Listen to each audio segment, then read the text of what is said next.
إن الحمد لله وحده والصلاة والسلام على من لا نبي بعد أما بعد أعوذ بالله من الشيطان الرجيم بسم الله الرحمن الرحيم ذلك الكتاب لا ريب فيه هدى للمتقين الآية وقال النبي صلى الله عليه وسلم تركت فيكم أمرين لن تزلوا ما تمسكتم بهما কিতাব আল্লাহি ওয়া সুন্নাতে রাসূল। শ্রদ্ধেয় আজকে জুমা মসজিদে একত্রিত গ্রামবাসীবৃন্দ, সমস্ত প্রশংসা সমস্ত গুণগান সেই আল্লাহ সুবহানাহু ওয়া তাআলার নিমিত্তে, যে মহান আল্লাহ সুবহানাহু ওয়া তাআলা আমাদেরকে আজ এই পবিত্র জুমা মসজিদে একত্রিত হওয়ার তৌফিক দান করেছেন, তাই তেনার সংক্ষিপ্ত প্রশংসায় আমরা বলি আলহামদুলিল্লাহ। দরুদ ও সালাম বর্ষিত হোক সমস্ত নবী এবং রাসূলগণের ওপর, বিশেষ করে যে নবীর অক্লান্ত পরিশ্রমে আজ আমরা এই ইসলাম নামক শান্তির ধর্মটি খুঁজে পেয়েছি, সেই দোজাহানের নবী নবিকুল শিরোমণি হযরত মুহাম্মদ সাল্লাল্লাহু আলাইহি ওয়াসাল্লাম, তিনার ওপর শত কোটি দরুদ ও সালাম বৃষ্টির ন্যায় ঝুমঝুম স্বরে বর্ষিত হোক। আল্লাহুম্মা সাল্লি আলাই, আল্লাহুম্মা বারিক আলাই, আল্লাহুম্মা আমিন। সম্মানীয় সুধী, আজ আপনাদের সম্মুখে যে বিষয়টি উপস্থাপন করতে চলেছি সেটি হলো প্রকৃত সত্য পথের বাধা। আধুনিক বিশ্বে আমরা যদি লক্ষ্য করি তাহলে আমরা বুঝতে পারব, আধুনিক বিশ্বে আমরা যদি লক্ষ্য করি, মানুষ হলো আল্লাহ সুবহানাহু ওয়া তাআলার সর্বোত্তম সৃষ্টি, কিন্তু তারপরেও আজ এই বিশ্বে এই সময়ে মানুষ এক গহীন অন্ধকারের মধ্যে, সেই অন্ধকারকে কাটিয়ে তারা প্রভাতকালীন আলোর দিকে ছুটে আসতে পারছে না। এর অন্যতম কারণ যেটা, সেটি হলো প্রকৃত সত্য মানুষের কাছে না আসা। এই প্রকৃত সত্য বলতে আমাদের বিবেক এটা সাড়া দেয়, যখনই আমাদের সম্মুখে সত্যের কথা আলোচনা করা হয় তখনই আমরা বুঝি বাধা বলতে হয়তো কোনো সাম্প্রদায়িক দাঙ্গা, মারামারি, হিংসা, ঝামেলা, কিন্তু না, এগুলো নয়। প্রকৃত সত্য যেটা আমি আপনাদের সম্মুখে বলতে চলেছি আর যে বাধাগুলো আপনাদের সম্মুখে তুলে ধরতে চলেছি, সেগুলি আজ আধুনিক বিশ্বে আমাদের দৈনন্দিন জীবনে ওঠা বসার সাথে সম্পর্কিত। প্রকৃত সত্য বলতে এখানে আল্লাহ সুবহানাহু ওয়া তাআলা বলছেন যালিকাল কিতাবু লা রাইবা ফীহি হুদাল লিল মুত্তাকিন। এটি এমন একটি কিতাব যার মধ্যে কোনো সন্দেহ নেই এবং মুত্তাকিনদের জন্য এটা হেদায়েত স্বরূপ। সর্বপ্রথম এখানে যেটা বলা হয়েছে সেটি হলো যালিকাল কিতাবু লা রাইবা ফীহি। প্রকৃত সত্য বলতে আমি এটাকেই আপনাদের সম্মুখে তুলে ধরতে চলেছি। আল কোরআন, আল্লাহ সুবহানাহু ওয়া তাআলা আমাদেরকে পথ প্রদর্শক হিসেবে যে বইটি আমাদের সম্মুখে পাঠিয়েছে সেটি হলো আল কোরআন। আর আল্লাহ সুবহানাহু ওয়া তাআলা এই আল কোরআন সম্পর্কে সার্টিফিকেট দিচ্ছে এটি এমন একটি কিতাব যার মধ্যে কোনো সন্দেহ নেই। কিন্তু তারপরেও আজ আধুনিক বিশ্বের মানুষ আমরা এই সত্যকে আঁকড়ে ধরতে পারিনি, এই সত্য সম্পর্কে জানতে পারিনি। এর বিশেষ কিছু কারণ আছে। নাম্বার 1, সর্বপ্রথম আল্লাহ সুবহানাহু ওয়া তাআলা সম্পর্কে না জানা। আধুনিক বিশ্বে আমরা নিজেদেরকে মুসলিম বলে দাবি করি ঠিকই, কিন্তু আমরা যদি লক্ষ্য করি আমরা বুঝতে পারবো মুসলিম জাতি হিসেবে আমাদের কাছে আজ এক বড়ই লজ্জার বিষয় আল্লাহ সুবহানাহু ওয়া তাআলাকে চিনতে না পারা। যদি বলেন কেন, আপনি লক্ষ্য করুন, পৃথিবীতে আপনি দুনিয়ার বুকে বা পৃথিবীতে এসেছেন, এর পিছনে আল্লাহ সুবহানাহু ওয়া তাআলার এক নিকট উদ্দেশ্য আছে, এক বিরাট উদ্দেশ্য আছে। আল্লাহ সুবহানাহু ওয়া তাআলা যে আপনাকে দুনিয়ার বুকে পাঠিয়েছেন, আপনাকে এমনি এমনি দুনিয়ার বুকে পাঠাননি, আপনাকে দুনিয়ার বুকে নিজের মন মতো চলার জন্য পাঠাননি। এখানে পাঠানোর পিছনে তার এক বিরাট উদ্দেশ্য আছে। আল্লাহ সুবহানাহু ওয়া তাআলা গ্রন্থ মুখট আল কোরআনের মধ্যে বলছেন ওয়ামা খালাকতুল জিন্না ওয়াল ইনসা ইল্লা লিয়াবুদুন, আমি মানব এবং জিন জাতিকে সৃষ্টি করেছি শুধুমাত্র আমারই ইবাদত করার জন্য। আপনি সে রব সম্পর্কে জানতে পারেননি। রব তিনি হলেন পালনকর্তা। দুনিয়ার বুকে যত প্রাণী আছে, যত নিয়ামত আছে, তার পালনকর্তা হলেন সে আল্লাহ সুবহানাহু ওয়া তাআলা। আপনি যদি লক্ষ্য করেন কোরআনের একাধিক জায়গায় আল্লাহ সুবহানাহু ওয়া তাআলা রব শব্দটি উল্লেখ করেছেন। যদি বলেন কেমন ভাবে, আল্লাহ সুবহানাহু ওয়া তাআলা গ্রন্থ মুখট আল কোরআনের সর্বপ্রথম যে আয়াতটি অবতীর্ণ করেছিলেন সেটি হলো ইকরা বিসমি রাব্বিকাল্লাযী খলাক, পড়ো তোমার প্রতিপালকের নামে। এখানে তিনি বলেছেন ইকরা, পড়ো বিসমি রাব্বিকাল্লাযী খলাক, তোমার প্রতিপালকের নামে। রব শব্দের অর্থ হলো প্রতিপালক, কিন্তু আমরা এই প্রতিপালক সম্পর্কে জানতে পারিনি, যার জন্য আমরা আজ সত্য থেকে বিচ্যুত হয়ে আছে। শুধু তাই নয়, আমরা যে সূরা ফাতিহা সালাতের মধ্যে পড়ি, তিনি সেখানে আল্লাহ সুবহানাহু ওয়া তাআলা বলেছেন আলহামদুলিল্লাহি রাব্বিল আলামিন। কোরআনের মধ্যে আল্লাহর পরে সর্ববেশি যে শব্দটি উল্লেখ করা হয়েছে সেটি হলো রব। এই রব সম্পর্কে আমরা চিনতে পারিনি। রবকে আপনি জানেন? এই রবকে আল্লাহ সুবহানাহু ওয়া তাআলা হলেন তিনি যিনি আপনাকে সৃষ্টি করেছেন, যিনি আপনার হায়াত দিয়েছেন, যিনি আপনার মওত দিয়েছেন। দুনিয়ার বুকে আপনি যত নিয়ামতকে উপভোগ করছেন, দুনিয়ার বুকে যত নিয়ামতকে আপনি দেখছেন, এই সমস্ত কিছুর পালনকর্তা হলো সেই আল্লাহ সুবহানাহু ওয়া তাআলা, সেই রব। আমরা আধুনিক বিশ্বে এই গহীন অন্ধকারের মধ্যে চলে যাবার অন্যতম কারণ হলো আল্লাহ সুবহানাহু ওয়া তাআলাকে না চেনা। আল্লাহ সুবহানাহু ওয়া তাআলাকে আমরা চিনতে পারিনি, যার জন্য তার পাঠানো পথ প্রদর্শক জালিকাল কিতাবুল লা রাইবা ফি, এই নিঃসন্দেহজনক কোরআনকে আমরা আঁকড়ে ধরতে পারিনি। এরপর দ্বিতীয় নাম্বার পয়েন্ট হলো রাসূল সাল্লাল্লাহু আলাইহি ওয়াসাল্লাম সম্পর্কে না জানা। দেখুন, দুনিয়ার বুকে আপনি যখন এসেছেন, আপনি যার সুন্নাতকে নিজের জীবনে আঁকড়ে ধরবেন, যার সুন্নাতকে নিজের জীবনে বাস্তবায়ন করবেন, তিনি হলেন রাসূল সাল্লাল্লাহু আলাইহি ওয়াসাল্লাম। যদি বলি কিভাবে, আল্লাহ সুবহানাহু ওয়া তাআলা গ্রন্থমুখ আল কোরআনে বলেছেন ইন্নাস সালাতা কানাত আলাল মুমিনিনা কিতাবাম মাওকুতা, নিশ্চয় নির্দিষ্ট সময়ে সালাতকে অপরিহার্য করা হয়েছে। এছাড়া আল্লাহ সুবহানাহু ওয়া তাআলা বলেছেন ইন্নাস সালাতা তানহা আনিল ফাহশাই ওয়াল মুনকার, নিশ্চয় সালাত নোংরা ও গর্হিত কাজ থেকে বিরত রাখে। এখন আপনার কাছে যদি আমি প্রশ্ন করি, আপনি সালাতটা পালন করবেন কিভাবে? আপনি দেখাতে পারবেন কোরআন? সর্বপ্রথম রাফাউল ইয়াদাইন করে হাত বাঁধো, দুয়া সানা পড়ো, সূরা ফাতিহা পড়ো, একটি অন্য সূরা পড়ো, রুকুতে যাও, রুকু থেকে ওঠো, উঠে সাজদায় যাও। কোরআনে লেখা আছে? এটা লেখা নেই। কোরআনে এটা বর্ণনা করা হয়েছে যে নিশ্চয় তোমাদের উপর নির্দিষ্ট সময়ে সালাতকে অপরিহার্য করা হয়েছে। তাহলে এই সালাত আমরা আদায় করব কিভাবে? রাসূল সাল্লাল্লাহু আলাইহি ওয়াসাল্লাম বলেছেন সাল্লু কামা রাআইতুমুনি ইউসাল্লি, তোমরা ওইভাবে সালাত আদায় করো যেমন ভাবে তোমরা আমাকে সালাত আদায় করতে দেখেছো। আল্লাহ সুবহানাহু ওয়া তাআলাকে জানার পরে আপনার সর্বপ্রথম যেটি কাজ প্রকৃত সত্য পাওয়ার জন্য, সেটি হলো রাসূলের সুন্নাহকে আঁকড়ে ধরা। আপনি জানেন রাসূলকে? আল্লাহ সুবহানাহু ওয়া তাআলা রাসূল সম্পর্কে কোরআনের মধ্যে বলছেন লাকাদ কানা লাকুম ফি রাসূলিল্লাহি উসওয়াতুন হাসানা, নিশ্চয় রাসূলের মধ্যে রয়েছে তোমাদের জন্য উত্তমতম আদর্শ। আপনি যদি তার আদর্শে আদর্শিত না হতে পারেন, তার চরিত্রে নিজের জীবনকে গঠন করতে না পারেন, আপনার কাছে সত্য পৌঁছানো অসম্ভব। অতএব আল্লাহকে জানার পর আপনাকে রাসূল সম্পর্কে জানতে হবে, রাসূলের নীতিমালাকে নিজের জীবনে বাস্তবায়ন করতে হবে, না হলে জালিকাল কিতাবুল লা রাইবা ফির স্বাদ আপনি কোনোদিন পাবেন না। নাম্বার 3, ইসলামের মূল উৎস গ্রহণ না করা। আমাদের সম্মুখে যে সমস্ত বাধাগুলি আসে, সেই বাধাগুলির মধ্যে অন্যতম একটি বাধা হলো ইসলামের মূল উৎসকে গ্রহণ না করা। ইসলামের মূল উৎস কি?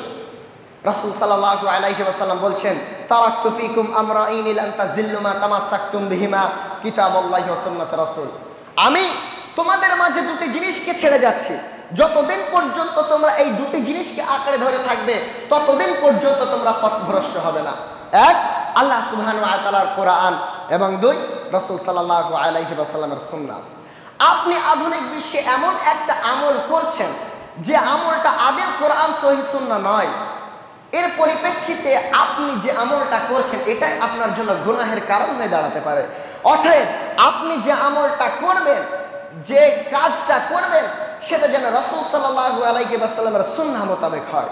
যদি আপনি এই কাজটা নিজের জীবনে বাস্তবায়ন করতে না পারেন, ইসলামের মূল উৎস গ্রহণ না করেন, তাহলে আপনার কাছে প্রকৃত সত্য কোনোদিন পৌঁছাবে না এবং অজ্ঞতার মধ্যে পড়ে থাকবে।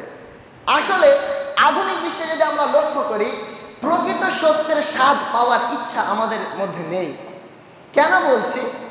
দেখুন, আমরা জানি আল্লাহ সুবহানাহু ওয়া তাআলা আমাদের প্রভু। আমরা এই কথাও জানি রাসূল সাল্লাল্লাহু আলাইহি ওয়াসাল্লাম আমাদের রাসূল, এবং আমরা যার উপরে নিজের জীবনকে বাস্তবায়ন করব সেটি হলো আল কোরআন। জাহেলিয়াতের যুগে যখন জাহেলিয়াতের ওই সমস্ত কাফেরদেরকে বলা হতো, বলো তো তোমাদের প্রভুকে তোমাদের কে সৃষ্টি করেছে?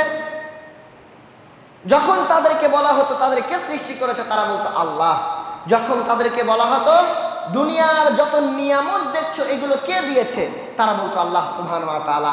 যখন তাদেরকে জিজ্ঞাসা করা হতো তোমার রিজিক, তোমার হায়াত, তোমার মওত কে দিয়েছে, তারা বলতো আল্লাহ। কিন্তু পরক্ষণে যখনই তাদেরকে বলা হতো সবই যখন আল্লাহ সুবহানাহু ওয়া তাআলা দিয়েছে, তাহলে তোমরা আল্লাহকে ছেড়ে অন্যকে ইবাদত করো কিভাবে? তাদের উত্তর হতো আমরা আল্লাহকে কাছে পাবার মাধ্যম পেয়েছি, অথবা আমরা আমাদের বাপ-দাদাদের থেকে পেয়েছি। আধুনিক বিশ্বের মুসলিমদের অবস্থাটাও ঠিক তেমন। আমি যদি আপনাকে জিজ্ঞাসা করি বলো তোমার প্রভুকে, কি বলবে? আল্লাহ সুবহানাহু ওয়া তাআলা।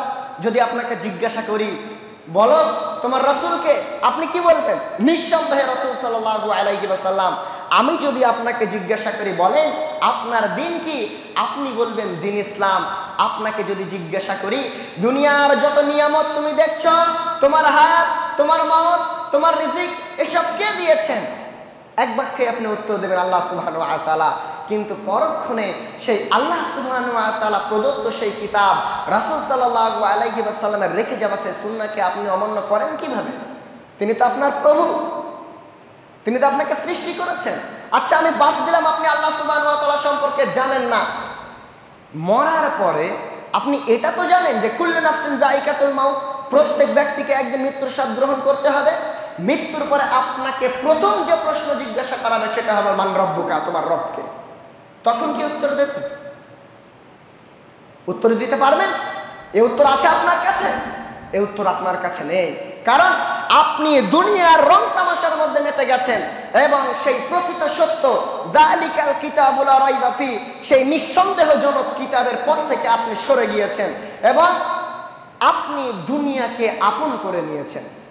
এরপর প্রথম নম্বর হলো আল্লাহ সম্পর্কে জানা, রাসূল সম্পর্কে জানা, ইসলামের মূল উৎস গ্রহণ করা, এবং চতুর্থ নম্বর বিষয় হলো অসচেতনতা। আধুনিক বিশ্বের মুসলিমদের অবস্থাটা খুবই করুণ, খুবই মায়াময়। যদি বলি কিভাবে, আমাদের সম্মুখে আজ যে ব্যক্তি আসে এবং আমাদের সম্মুখে যেটাকেই তুলে ধরা হয় আমরা সেটাকে যাচাই বাছাই না করে তার প্রতি আমল করে থাকি। আমরা সেটাকে যাচাই বাছাই না করে সেই পথের দিকে এগিয়ে যাই, যার জন্য আজ আমরা অসচেতন নাগরিকে পরিপূর্ণ হয়েছি। একজন মুমিন কোনোদিন অসচেতন হতে পারে না, সে সর্বদা সচেতন থাকবে। আপনি একজন ব্যক্তি এসেছেন রাসূলের সামনে, রাসূলের কথাকে আপনি বিকৃতি করে যাচ্ছেন, আল্লাহর কথাকে আপনি বিকৃতি করে যাচ্ছেন, আর আধুনিক বিশ্বে মুসলিম হয়ে আপনি সেটাকেই সঠিক বলে মেনে নিচ্ছেন, সেটাকেই সত্য বলে মেনে নিচ্ছেন। তাহলে ভাবছেন কি করে আপনার কাছে সত্য পৌঁছাবে? অসম্ভব বিষয়, আপনার কাছে সত্য পৌঁছাতে পারে না। আপনি ততদিন পর্যন্ত সত্যের স্বাদ পাবেন না যতদিন পর্যন্ত না আপনি একজন সচেতন মুমিন হতে পারবেন, সচেতন মুসলিম হতে পারবেন। মুসলিম তো আমরা সবাই, আমাদের নাম মুসলিম, আমাদের গোষ্ঠী মুসলিম, আমরা দুনিয়ার বুকে মুসলিম হিসেবে এসেছি। আল্লাহ সুবহানাহু ওয়া তাআলা আপনাকে দুনিয়ার বুকে মুসলিম হিসেবে পাঠিয়েছে, কিন্তু মুসলিমের যে নৈতিক কর্তব্যগুলো আছে, মুসলিমের যে চাল চলনগুলো আছে, তার মধ্যে অন্যতম একটি হলো সচেতন থাকা। আপনার সম্মুখে যখনই ধর্ম ব্যবসায়ীরা ধর্মকে নিয়ে বিকৃত করবে, যখনই আপনার সম্মুখে ধর্ম ব্যবসায়ীরা ধর্মকে ভুল পথে নিয়ে যাবে, আপনি যদি প্রকৃত মুসলিম হন, আপনি যদি প্রকৃত সত্য জেনে থাকেন, আল্লাহ সুবহানাহু ওয়া তাআলা সম্পর্কে জেনে থাকেন, আল্লাহ রাসূল সম্পর্কে জেনে থাকেন, ইসলামের মূল উৎস জেনে থাকেন, অবশ্যই অবশ্যই আপনি সচেতন হবেন। আপনার সম্মুখে এসে কোনোদিন সে ভুল ভাল ব্যাখ্যা দিয়ে চলে যেতে পারবে না, ইসলামের বিকৃতি সে করতে পারবে না। এই জন্য প্রকৃত সত্য পেতে গেলে আমাদেরকে সচেতন নাগরিক হতে হবে, সচেতন মুসলিম হতে হবে। এরপর সংখ্যাগরিষ্ঠতা। আধুনিক বিশ্বে এক বিরাট ভাইরাসে পরিণত হয়েছে এই সংখ্যাগরিষ্ঠতা। কেমন ভাবে? আপনার সম্মুখে একজন ব্যক্তি সহিহ হাদিস দ্বারা সানাদ মাতান যাই বলেন সব কিছু সহিহ নিয়ে আপনার সম্মুখে একটি দলিল পেশ করেছে। অপর প্রান্তে আরো 10 জন ব্যক্তি খাড়া হয়ে গিয়েছে, দাঁড়িয়ে গেছে, দাঁড়িয়ে ওই ব্যক্তির বিরুদ্ধে কথা বলছে যে এই ব্যক্তি যেটা বলছে সেটা ভুল, এটা ঠিক নয়, কিন্তু প্রকৃত যোগ্য প্রমাণ এই ব্যক্তি নিয়েছে। অপর প্রান্তে 10 জন ব্যক্তি যেখানে দাঁড়িয়ে আছে তারা কিন্তু প্রমাণ দেয়নি। আপনি যখন এই কথাটা বলবেন, আপনার বিবেক যদি এই কথাটা বলে যে 10 জন ব্যক্তি ভুল বলতে পারে, এই একাই ঠিক বলতে পারে, এই বলে আপনি যখনই 10 জন ব্যক্তির দিকে চলে যাচ্ছেন, এটাকেই বলে সংখ্যাগরিষ্ঠতা। আপনি প্রকৃত সত্যকে ছেড়ে দিয়ে আপনি বিফলতার পথে হেঁটে যাচ্ছেন, সত্য আপনি পাবেন না। অতএব সংখ্যাগরিষ্ঠতা থেকে বাঁচতে হবে। দেখুন, রাসূল সাল্লাল্লাহু আলাইহি ওয়াসাল্লাম থেকে আজ পর্যন্ত 1450 বছর অতিবাহিত হয়ে গেছে। এই 1450 বছরের পূর্বে, এই 1450 বছরের মধ্যে ইহুদি ষড়যন্ত্র চলতেই রয়েছে। এমনকি রাসূল সাল্লাল্লাহু আলাইহি ওয়াসাল্লামের সুন্নাহকে বিকৃত ঘটানোর শত শত চেষ্টা হচ্ছে। আল্লাহ সুবহানাহু ওয়া তাআলা কোরআনের আয়াতকে, আমাদের যে পথ প্রদর্শক কোরআনের আয়াতকে বিকৃতি ঘটানোর চেষ্টা চলছে, তাহলে আপনি কিভাবে এত সহজে মেনে নিতে পারেন 1450 বছর পূর্বে থেকে এ পর্যন্ত এসেছে, এর মধ্যে কোনো বিকৃতি ঘটানো হয়? আপনাকে তার সঠিকটা জানতে হবে। যদি আপনি উসুলে হাদিস থেকে দেখেন যে হাদিস সহিহ, এই হাদিস সঠিক, এই হাদিসের প্রতি আমল করা যায়, তাহলে আপনি সে হাদিসটা মানবেন, অবশ্যই আপনি মানতে বাধ্য। কিন্তু যখনই আপনি দেখছেন এই হাদিসের মধ্যে বিকৃতি ঘটানো হয়েছে, এই হাদিসের মধ্যে কোনো না কোনোভাবে ভুল তথ্য ঢোকানো হয়েছে, তাহলে আপনি সেটাকে ছেড়ে দেবেন। এই জন্য আপনাকে সংখ্যাগরিষ্ঠতা থেকে বাঁচতে হবে। দেখুন, সংখ্যাগরিষ্ঠতা যদি জায়েজ হতো, তাহলে ভাবুন তো সেই জাহেলিয়াতের কাফেরদের অবস্থা। আমরা আধুনিক বিশ্বে ভেবে থাকি জাহেলিয়াত মানে তারা হলো মূর্খ। না, জাহেলিয়াত মানে আপনি মূর্খ ভাববেন না, জাহেলিয়াত মানে হলো অন্ধকারের যুগ। আপনি মূর্খ বলছেন তাদেরকে? আপনি জানেন আরবি সাহিত্যে তাদের যে পাণ্ডিত্য, সেই জাহেলিয়াতের কবিদের কবিতাগুলো যখন আপনি পড়বেন, তখন আপনি বুঝতে পারবেন না যে ওয়ার্ডটা কোথা থেকে এসেছে, এই আরবিটা কোথা থেকে এসেছে, এই ভাব অর্থটা কিভাবে নিয়ে এসেছে। সেই জাহেলিয়াতের কবিদের কবিতাগুলো যখন পড়বেন, তাদের সাহিত্যের বইগুলো যখন পড়বেন, তখন বুঝতে পারবেন না যে আদৌ এই ভাষাটা কোথা থেকে এসেছে। এত হার্ড আরবি, এত সুন্দর সাজিয়ে গুছিয়ে লেখা, এত সুন্দরভাবে গ্রামাটিক্যাল সাজানো এই বইটি, এই কবিতাটি, এই গদ্যটি কিভাবে এসেছে। জাহেলিয়াত মানে এটা মনে করেন না যে তারা মূর্খ, তাদের মধ্যে জ্ঞান ছিল, তাদের মধ্যেও সমস্ত দিক থেকে তারা পরিপূর্ণ ছিল, কিন্তু তারা অন্ধকারের মধ্যে ছিল, তাদের কাছে সত্য পৌঁছায়নি। রাসূল সাল্লাল্লাহু আলাইহি ওয়াসাল্লাম যখন সত্য পৌঁছে দিয়েছেন তাদের কাছে, যারা মেনেছে তারাই সফল হয়েছে, যারা মানেনি তারাই অন্ধকারের মধ্যে পৌঁছে গিয়েছে। অতএব আপনি যদি মনে করেন জাহেলিয়াতের লোকেরা মূর্খ, আপনি ভুলের মধ্যে আছেন। আমি এখান থেকে যেটা বোঝাতে চাচ্ছি, যদি সংখ্যাগরিষ্ঠতা জায়েজ হতো, তাহলে ওই দিনের কথা ভাবুন যখন রাসূল সাল্লাল্লাহু আলাইহি ওয়াসাল্লামের রাসূল আলাইহি ওয়াসাল্লাম মক্কার কাফেরদের সামনে একা দাঁড়িয়ে বলেছিলেন লা ইলাহা ইল্লাল্লাহ, আল্লাহ সুবহানাহু ওয়া তাআলা ছাড়া কোনো মাবুদ নেই। সেদিন আপনি কি করতেন? আপনি রাসূলের দিকে যাবেন না মক্কার কাফেরদের দিকে যাবেন? নিঃসন্দেহে আপনি রাসূলের পথটাই বেছে নিয়েছেন। অতএব সংখ্যাগরিষ্ঠতা যদি আপনি করেন, আপনার নিকট প্রকৃত সত্য পৌঁছাবে না। এরপর আসুন, সংখ্যাগরিষ্ঠতার পর আমাদের মধ্যে আরো একটা ফিতনা সৃষ্টি হয়েছে, সেটা হলো ভালো ব্যক্তি। দেখুন, একজন ভালো ব্যক্তি ইসলামের দলিল হতে পারে না। তার পূর্বে আমি এটা বলে দেই, আল্লাহ রাসূল সাল্লাল্লাহু আলাইহি ওয়াসাল্লাম বলেছেন কুল্লু বানি আদামা খাত্তাউন ওয়া খায়রুল খাত্তাইনা তাওয়াবুন। প্রত্যেক আদম সন্তানই হলো ভুলকারী এবং ভুল স্বীকারকারীগণ উত্তম ভুলকারী।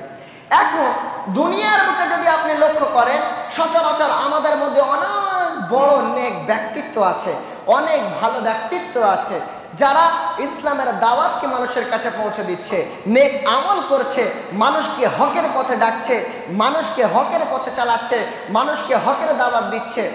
তারপরে মানুষ হিসেবে তার ভুল হতে পারে। এখন আপনি দেখছেন সে ব্যক্তি হয়তো ভুলবশত কোনো একটা কথা ইসলামের কোনো বিষয়কে আপনার সম্মুখে উন্মোচন করেছেন, কিন্তু আপনি হাদিস কোরআন ঘেঁটে দেখছেন যে শায়েখ যে কথাটা বলেছে তার মধ্যে সামান্য ত্রুটি আছে। এখন এই পরিস্থিতিতে আপনি বলছেন উনি একজন ভালো ব্যক্তি, উনি একজন নেক ব্যক্তি, উনি মানুষকে হকের দাওয়াত দেয়, উনি মানুষকে সঠিক পথে রাখে, এই ব্যক্তিকে ভুল বলতে পারেই না, এই ব্যক্তিকে ভুল করতেই পারে না। এই চিন্তা ভাবনা করে যদি আপনি ওই ব্যক্তির দিকেই ফিরে যান আর প্রকৃত সত্য যেটা আপনি পেয়েছেন এটা যদি মানুষের কাছে না পৌঁছান, তাহলে আপনার কাছে প্রকৃত সত্য আসা অসম্ভব বিষয়। কারণ আপনি তো সত্যটাকে লুকিয়ে রেখেছেন, আপনি তো সত্যটাকে লুকিয়ে ফেলছেন। কিভাবে সত্যটা আসতে পারে? এই জন্য আপনাকে বলি, ভালো ব্যক্তি কোনোদিন ইসলামের দলিল হতে পারে না। অবশ্যই ভালো ব্যক্তি তিনি যে কথাটা বলেছেন, যদি রাসূল সাল্লাল্লাহু আলাইহি ওয়াসাল্লামের সুন্নাহ মোতাবেক বলে থাকেন আপনি মানবেন অবশ্যই, কিন্তু এর মানে এটা নয় তিনি যেটা বলেছেন আর আপনি তার মধ্যে সামান্য ত্রুটি খুঁজে পাচ্ছেন তারপরে আপনি সেই ব্যক্তিকে ভালো বলে তার সেই বিষয়ের উপর আমল করবেন, এটা ইসলাম আপনাকে অনুমতি দেয়নি। আপনি ওটার উপরেই আমল করবেন, ওটার উপরেই নিজের জীবনকে বাস্তবায়ন করবেন যেটা সঠিক। আর আপনি যেদিনই এই সমস্ত বিষয়গুলো করতে পারবেন সেদিনই আপনি প্রকৃত স্বাদ গ্রহণ করতে পারবেন। দেখুন, এত কাজ করতে, এত সমস্ত বিষয় করতে অন্য কারোর সাহায্য লাগবে না। আপনি নিজেই যদি রুখে দাঁড়ান, আপনি নিজেই যদি ঘুরে দাঁড়ান, দেখবেন সমাজ আপনার সাথে এগিয়ে যাচ্ছে। এই জন্যই তো কবি বলেছেন, যুগ জামানা পাল্টে দিতে চায় না অনেকজন, এক মানুষই আনতে পারে জাতির জাগরণ। এক মানুষই বিপদকালে বাঁচায় কাফেলা, ক্ষুদ্র ডিঙি বাঁচায় জাহাজ অসীম দরিয়ায়। একজন ব্যক্তি পুরো গোষ্ঠীর মধ্যে, পুরো কাফেলার মধ্যে জাগরণ আনতে পারে। একজন ব্যক্তি যার নেতৃত্বে সমস্ত বিপদ, ঘন বিপদকে কাটিয়ে এগিয়ে যেতে পারে। যেমন ভাবে রাসূল সাল্লাল্লাহু আলাইহি ওয়াসাল্লাম তিনি জাহিলিয়াতের ওই সময় দাঁড়িয়ে মক্কার মুশরিকদের বিরুদ্ধে দাঁড়িয়েছিলেন। অতএব এই যে জামানা আমাদের সম্মুখে এসেছে, এই জামানাকে পাল্টাতে লাখ লাখ মানুষের প্রয়োজন নেই। আপনি নিজে ঘুরে দাঁড়ান, আপনি নিজে হকের পথে চলুন, দেখবেন আপনার সাথে অনেক ব্যক্তি দাঁড়িয়ে গেছে। অতএব আমাদেরকে এটা খেয়াল রাখতে হবে, ভালো ব্যক্তি কোনোদিন ইসলামের দলিল হতে পারে না। এরপর নিজের নাফসকে স্বচ্ছ রাখা। দেখুন, আপনার যে অন্তরটা আছে, আপনার যে নাফসটা আছে, এই নাফস যদি আল্লাহর প্রেমে না থাকে, এই নাফস যদি প্রকৃত ইসলামের স্বাদ গ্রহণ না করতে পারে, আপনার এই নাফসের মধ্যে কালো দাগ পড়তেই থাকবে। এই নাফসকে স্বচ্ছ রাখার জন্য আপনাকে যেটা করণীয় সেটি হলো বেশি বেশি তাওবা ইস্তেগফার করা, আল্লাহ সুবহানাহু ওয়া তাআলার কাছে চাওয়া। আপনি ভাবুন তো, আপনার যে অন্তরটা, আপনার যে হৃৎপিণ্ডটা আপনার বুকের মধ্যে আছে, দিনে যদি কয়েকশো লিটার হারাম রক্ত পান করে, ওই অন্তরের মধ্যে কিভাবে ভালো জিনিস ঢুকতে পারে? ভেবে দেখেছেন কখনো? আপনার নাফসকে করতে হবে মুমিনের হৃদয়ের মতো। একজন মুমিনের হৃদয় যেমন একটি পাখির হৃদয়ের মতো আল্লাহর ভয়ে ধুকপুক ধুকপুক করতে থাকে, আল্লাহর সেই কঠিন দিন, সেই কিয়ামতের দিনের ভয়ে ধুকপুক করতে থাকে, ঠিক ওইভাবে আপনার অন্তরকে করতে হবে। সালাফি কবি বলছেন, মিষ্টি পাখি চিরসবুজ থাকে তোমার নীড়, তোমার আকাশ স্বচ্ছ থাকে মেঘ করে না ভিড়, তোমার গলায় বিপন্নতার সুর থাকে না যুক্ত, তোমার হৃদয় সকল কলুষ হতে থাকে মুক্ত। একজন মুমিন সে যখনই সমাজের বুকে চলবে, সে যখনই সমাজের বুকে এগোবে, দেখবেন সে কাউকে ভয় করবে না। আল্লাহর কথাকে সে বাস্তবায়ন করার জন্য, আল্লাহর রাসূলের সুন্নাহকে সমাজের বুকে ছড়িয়ে দেওয়ার জন্য তার মধ্যে কোনো বাধা থাকবে না। তার অন্তরটা সর্বদা স্বচ্ছ থাকবে আল্লাহর ভালোবাসায়। সবার সাথে সে ভালো ব্যবহার করবে, রাসূলের চরিত্রে, রাসূলের আদর্শে আদর্শিত হয়ে সকলকে সে আদর্শের দিকে সে ডাকবে। এমনকি যখনই আল্লাহর কথা বলতে যাবে, আল্লাহর রাসূলের কথা বলতে যাবে, তার গলায় কোনো রকম বাধা থাকবে না, সে বলতে ভয় করবে না, কারণ সে জানে এর প্রতিদান আল্লাহ সুবহানাহু ওয়া তাআলা তাকে দেবে। এই জন্য সালাফি কবি বলছেন, মিষ্টি পাখি চিরসবুজ থাকে তোমার নীড়, তোমার আকাশ স্বচ্ছ থাকে মেঘ করে না ভিড়, তোমার গলায় বিপন্নতার সুর থাকে না যুক্ত, তোমার হৃদয় সকল কলুষ হতে থাকে মুক্ত। অতএব আমাদের অন্তরটাকে স্বচ্ছ রাখতে হবে, আমাদের অন্তরটাকে পবিত্র রাখতে হবে। দেখুন, আপনাকে যদি আমি জিজ্ঞাসা করি ইসলাম কি, আপনি উত্তর দিয়ে দেবেন, কিন্তু আদৌ জানেন ইসলামের সংজ্ঞা কি? ইসলাম হলো নিজের নফসের ইত্তেবা থেকে বেঁচে থেকে আল্লাহর বলে দেওয়া রাস্তার উপর নিজের জীবনকে বাস্তবায়ন করার নামই হলো ইসলাম। অর্থাৎ নিজের নফসের গোলামি থেকে বাঁচতে হবে, আপনার মুখ এবং আপনার অন্তরের কথা এক হতে হবে, তবে আপনি সত্যের স্বাদ গ্রহণ করতে পারবেন। না হলে এই যালিকাল কিতাবুল লা রাইবা ফির স্বাদ আপনি গ্রহণ করতে পারবেন না। এরপর আল্লাহর প্রিয় হতে হবে। রাসূল সাল্লাল্লাহু আলাইহি ওয়াসাল্লাম বলছেন, মান ইউরিদিল্লাহু বিহি খায়রান ইউফাক্কিহু ফিদ্দিন। আল্লাহ সুবহানাহু ওয়া তাআলা যার ভালো চান, যাকে ভালো চান তাকেই ধর্মের তথ্য ও দান করেন। ধর্মের তথ্য ও জ্ঞান আল্লাহ সুবহানাহু ওয়া তাআলা তাকেই দান করেন যাকে আল্লাহ সুবহানাহু ওয়া তাআলা ভালোবাসেন, যাকে আল্লাহ সুবহানাহু ওয়া তাআলা ভালো চান। দেখুন, দুনিয়ার বুকে আপনি আল্লাহর প্রিয় হবেন কি করে, এটাই আমাদের জানা বাকি আছে। আমরা সবই জানি। দেখুন, আমি আপনাকে যদি বলি আপনি সত্য পাচ্ছেন না, আপনি কিন্তু এই কথা স্বীকার করবেন না। আপনি কি বলবেন? আমি পেয়েছি, আমি জানি আল্লাহ আমার প্রভু, রাসূল আমার নেতা, দ্বীন ইসলাম আমার ধর্ম, আমি জানি। কিন্তু শুনে রাখুন, আপনি আল্লাহ সুবহানাহু ওয়া তাআলার প্রিয় যদি না হতে পারেন, আপনার কাছে কিন্তু প্রকৃত সত্য আসবে না, ধর্মের জ্ঞান, ইসলামের তথ্য আপনার কাছে আসবে না।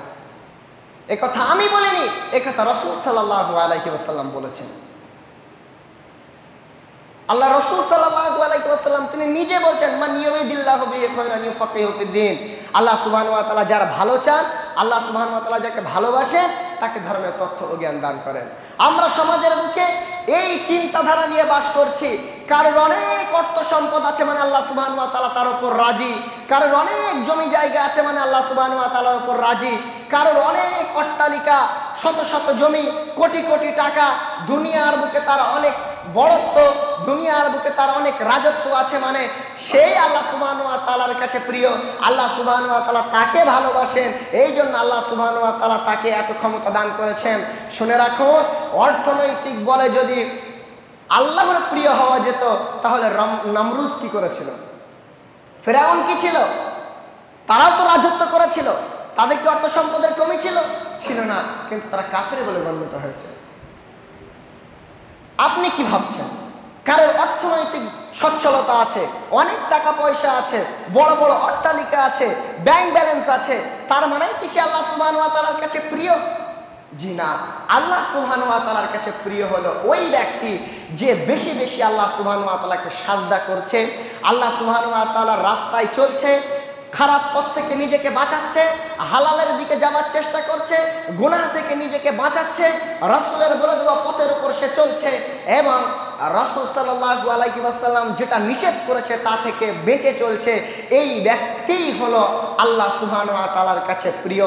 যেদিন দেখবেন আপনি সঠিক টাইমে আল্লাহ সুবহানাহু ওয়া তাআলাকে সাজদা করতে পারছেন, আপনি যদি সাজদা ছেড়ে যায় আপনার অন্তরের মধ্যে এ ভয় হচ্ছে, আমি যদি এর পরের ওয়াক্ত পর্যন্ত বেঁচে না থাকি, আমি যদি মারা যাই, আমি তো আল্লাহ সুবহানাহু ওয়া তাআলার কাছে জবাব দিতে পারবো না, আমি তো আল্লাহ সুবহানাহু ওয়া তাআলার কাছে হিসেব দিতে পারবো না।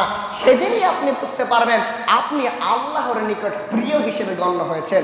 অতএব কারোর অট্টালিকা, কারোর ধন সম্পদ, কারোর জমি জায়গা, কারোর শত শত টাকা দেখে আপনি এটা মনে করবেন না যে আল্লাহ সুবহানাহু ওয়া তাআলা তার উপর রাজি।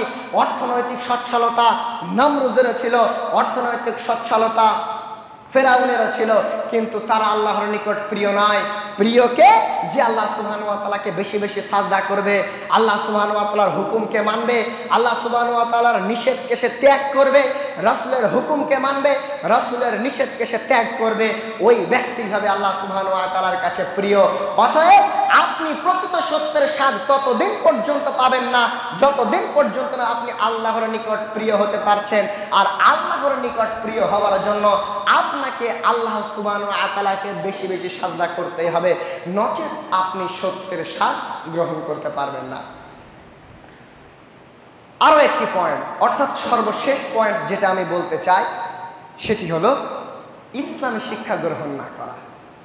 দেখুন, ইসলামী বিধিবিধানের ওপর যখন আপনি নিজের জীবনকে বাস্তবায়ন করবেন, ইসলামী রাষ্ট্রের ওপর বা ইসলামী চিন্তাধারার ওপর যখনই আপনি আপনার নিজের জীবনকে নিয়ে যাবেন, তখন আপনাকে ইসলামী জ্ঞান আনতেই হবে।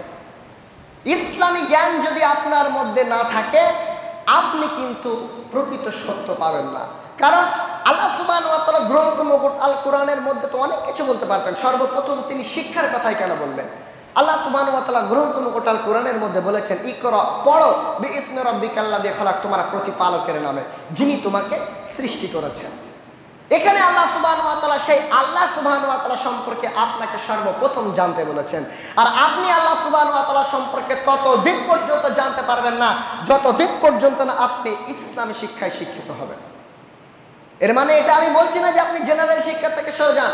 আধুনিকতার সাথে পাল্লা দিতে গেলে আপনাকে জেনারেল শিক্ষা গ্রহণ করতেই হবে, কিন্তু আপনি যে ভুলে গেছেন দুনিয়া মুমিনের জন্য জেলখানা আর কাফেরের জন্য জান্নাত, এই চিন্তাধারাটা আপনার মধ্যে আনতে হবে। আপনাকে সর্বপ্রথম আল্লাহ সুবহানাহু ওয়া তাআলা সম্পর্কে জানতে হবে, ইসলামী শিক্ষা গ্রহণ করতে হবে, নচেত আপনি কিন্তু দুনিয়ার বুকে সত্যের স্বাদ পাবেন না। দেখুন, শিক্ষা আমরা বিভিন্নভাবে গ্রহণ করে থাকি।